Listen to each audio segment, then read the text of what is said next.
तो ladies and gentleman, भाई और बहनों, फाइनली रोस्टवर्स के अलावा कुछ और मटेरियल, वैसे मटेरियल तो रहता है लेकिन वीडियो बनाने का समय नहीं मिल पाता क्योंकि उधर ये मेरे कंधा थोड़ा shoulder problem is there always. आदा Thakur downloaded 70%, not completely, but the point is रोस्टवर्स के अलावा फाइनली हम किसी और चीज पे बात कर सकते हैं क्योंकि हमारे पास आखिरकार डेडपूल 3 का सेगमेंट इतना बड़ा हो चुका है जिसको रोस्टवर्स में कवर कर पाना पॉसिबल नहीं है। पॉसिबल तो है लेकिन रोस्टवर्स में क्या होता है, चीजें लॉस्ट इन ट्रांसलेशन इतनी ज्यादा हो जाती है कि हम उन पे पूरी तरह से बात नहीं कर पाते। लेकिन इस वीडियो में हम उन सब चीजों पर खुल के बात करेंगे और एक एक चीज को अच्छे से डिस्कस करेंगे कि आखिरकार डेडपूल 3 के साथ चल क्या रहा है। क्योंकि पिछले कुछ टाइम में जो कुछ भी हमें सुनने को मिला है उसको सुन के ऐसा लग रहा है कि डेडपूल 3 एक्चुअली में एक बहुत ही इनसेन लेवल की मूवी हो सकती है।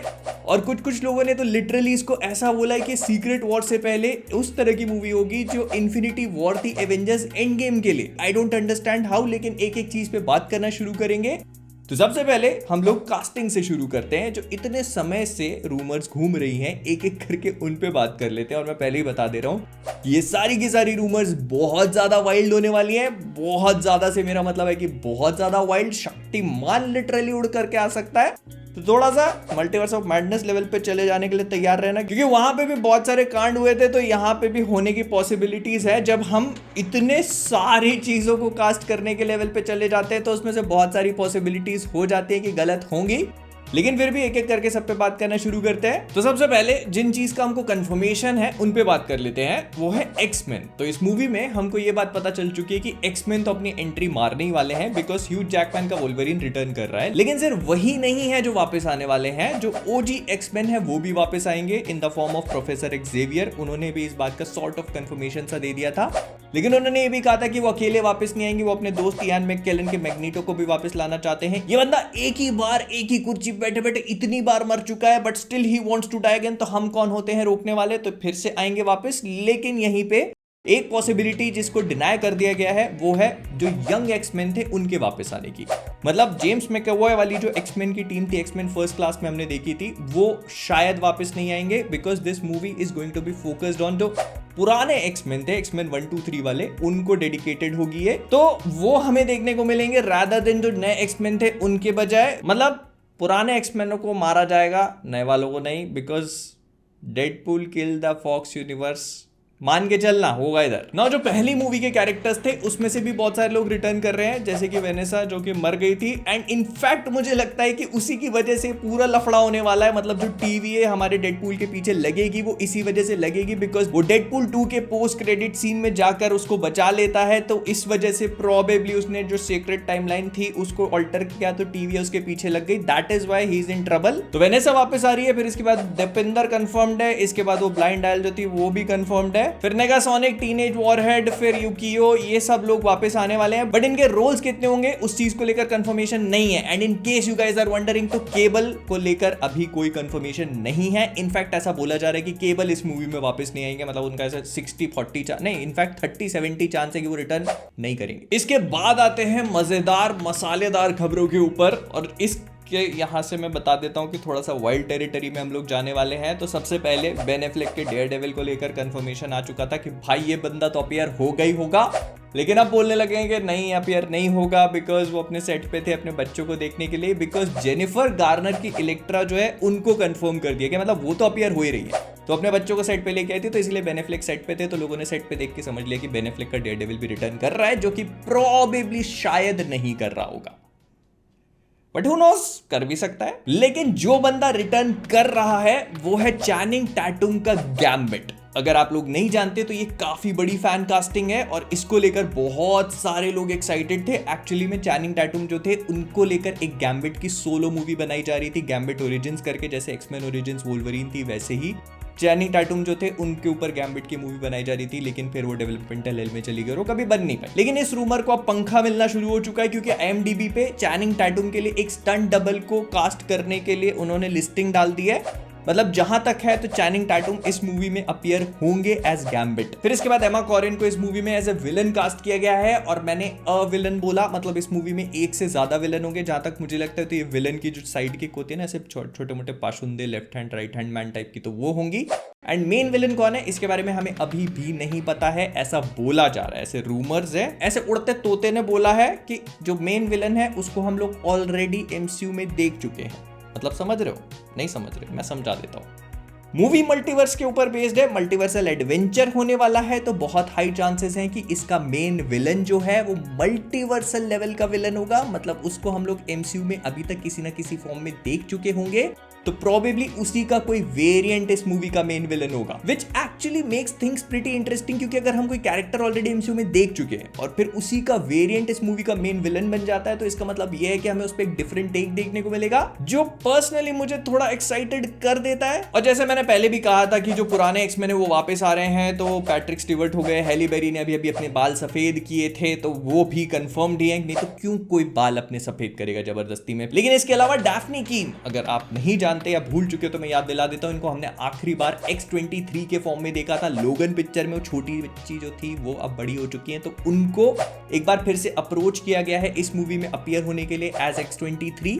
लेकिन इस बात का भी कोई कंफर्मेशन नहीं है। तो अगर मुझसे कोई पर्सनली पूछेगा तो मैं इस चीज के फेवर में नहीं हूं, बिकॉज लोगन अपने आप में कंप्लीट स्टोरी थी, और मुझे लगता है कि X-23 को वहीं पर छोड़ देना चाहिए। बिकॉज अगर वो रिटर्न करती हैं तो फिर थोड़ा सा लोगन की स्टोरी के साथ खेला हो जाएगा। बट देन अगेन इसे देखने की एक पॉसिबिलिटी और ये भी है कि अगर वो रिटर्न कर रही हैं, इसका मतलब ये है कि वो ह्यूज जैकमैन के वोल्वरिन को देखकर पहचानने की कोशिश करेंगी कि ये तो मेरा वाला लोगन है। बट बिकॉज ये वाला लोगन वो वाली टाइमलाइन का लोगन नहीं है, तो वो X-23 को बिल्कुल भी नहीं जानता, तो इस वजह से इनका इंटरैक्शन काफी स्ट्रेंज टाइप का होगा। कुछ वैसा जैसे हमने जवान में बच्चा SRK और पापा SRK का देखा था। It would make things pretty interesting, I don't know, I guess. फिर इसके बाद ऐसा बोला जा रहा है कि इस मूवी के पोस्ट क्रेडिट सीन में हमें टोबी मैगवायर के स्पाइडरमैन की भी झलक देखने को मिल सकती है, which is actually pretty wild but pretty interesting at the same time.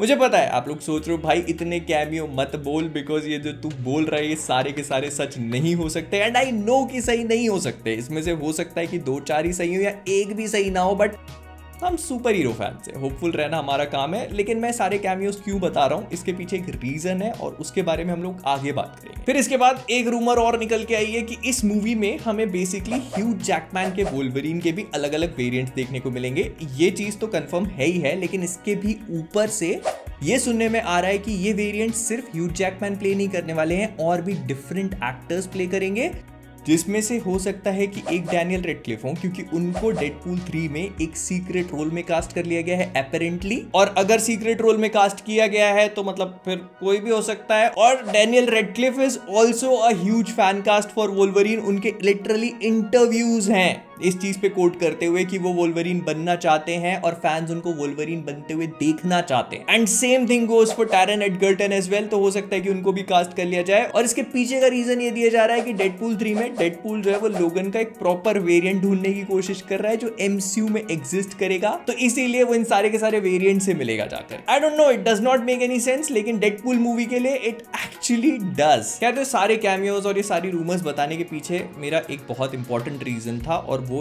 अब आ रहा है। तो ऐसा बोला जा रहा है कि डेडपूल 3 के मेन प्लॉट का एक बहुत बड़ा पार्ट टीवीए प्ले करेगी। और टीवीए का जो मकसद है वो ये है कि मल्टीवर्स में जितने भी अलग अलग यूनिवर्सेस हैं ये वहां पर जाकर के जितने सुपर हीरोज हैं उनको उठाएगी और एक स्पेसिफिक प्लैनेट पे पटकेगी जिसका नाम बैटल वर्ल्ड है। मतलब समझ रहे हो, डेडपूल 3 में लोगन और डेडपूल मल्टीवर्स को ट्रैवल कर रहे हैं और टीवीए उनका पीछा कर रही है। मल्टीवर्स को ट्रैवल करने में ये जिस भी प्लैनेट पे जाएंगे उस प्लैनेट के एक सुपर हीरो का कैमियो हमें दिखा दिया जाएगा। लेकिन इसके साथ ही साथ अब टीवीए भी उनके पीछे पीछे ट्रैवल करती हुई पहुंच जाएगी और फिर उस सुपर हीरो को उठा करके वो एक दूसरे प्लैनेट बैटल वर्ल्ड पे डाल देगी अपने यूनिवर्स से उठा करके। तो डेडपूल 3 का कैमियो भी हो गया और जो बैटल वर्ल्ड की कहानी है वो सीक्रेट वॉर्स को सेटअप करेगी या फिर कैंग डायनेस्टी के बाद हमें जो कुछ भी देखने को मिलेगा उसके बाद वाली चीजों को। नाउ इसका बेटर पर्सपेक्टिव देने के लिए मैं आपको बैटल वर्ल्ड का पूरा कंसेप्ट समझा देता हूं। तो कॉमिक बुक्स के ज्ञान के हिसाब से मार्वल कॉमिक्स में 2 सीक्रेट वॉर्स एग्जिस्ट करती हैं। एक बाबा आदम के जमाने जमाने में हुई थी और एक रिसेंटली हुई है। अब दोनों ही सीक्रेट वॉर्स में बैटल वर्ल्ड एग्जिस्ट करते हैं। जो बाबा आदम के जमाने में हुई थी उस बैटल वर्ल्ड को बियॉन्डर ने क्रिएट किया, और जो नए जमाने में हुई है उसको डॉक्टर डूम ने क्रिएट किया, जिसको गॉड डूम कहा जाता है। लेकिन दोनों ही बैटल वर्ल्ड्स का कंसेप्ट अपने आप में थोड़ा बहुत सिमिलर सा है, और वो ये है कि ये लड़ाई के लिए बने हुए हैं। बेसिकली जो बियॉन्डर का बैटल वर्ल्ड था वो एकदम सस्ता सा था और उस पर कोई मेहनत नहीं करी गई थी। उस पर बस सुपर हीरोज और विलन्स को पटक दिया गया था और बोला था लड़ो, जो जीतेगा उसको बियॉन्डर की तरफ से चाय मिलेगी।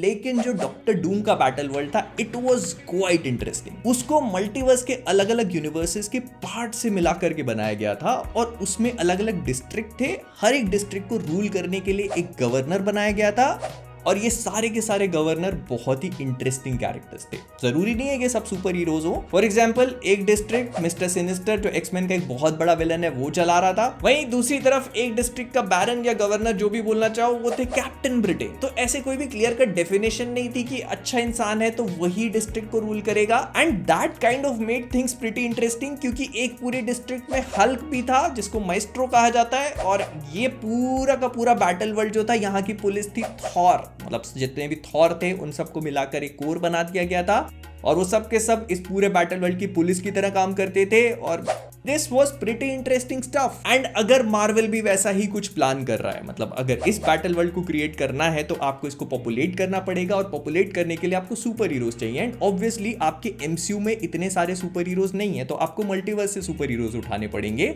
which makes this battle world a pretty interesting concept. Now यहां पर आते हैं इस मूवी के डायरेक्टर शॉन लेवाई, जो कि काफी इंटरेस्टिंग है, क्योंकि ऐसा बोला जा रहा है कि शॉन लेवाई जो है वो सीक्रेट वॉर्स को डायरेक्ट करने के लिए अभी फिलहाल टॉप चॉइस हैं। इनफैक्ट शॉन लेवाई ने भी इस चीज पर कमेंट करते हुए कहा है कि I have heard those rumours and that is all I am going to say. तो ये अपने आप में काफी कुछ बोल गए भाई साहब। तब देखो, अगर शॉन लेवाई की मूवीज देखने जाओगे तो आपको फ्री गाय और एडम प्रोजेक्ट जैसी मूवीज एकदम आपके सामने दिखेंगी, लेकिन इनको थोड़ा सा डीपर लेवल पे स्टडी करने पे यू विल रियलाइज कि बंदा एक्चुअली में मल्टीपल कैरेक्टर्स को हैंडल करने का टैलेंट पोजेस करता है। जैसे फॉर एग्जांपल इन्होंने स्ट्रेंजर थिंग्स के 8 एपिसोड डायरेक्ट करे हुए हैं, हर सीजन के 2-2, and they are actually quite good. फिर इसके बाद नाइट एट द म्यूजियम इन्होंने डायरेक्ट करी है, जो अगेन मल्टीपल कैरेक्टर्स को एक साथ हैंडल करती है। ऑल्दो आई वुड से कि इस सिचुएशन में वो करेक्ट मूवी नहीं होगी, क्योंकि Night at the Museum action से ज्यादा कॉमेडी पे फोकस करती है।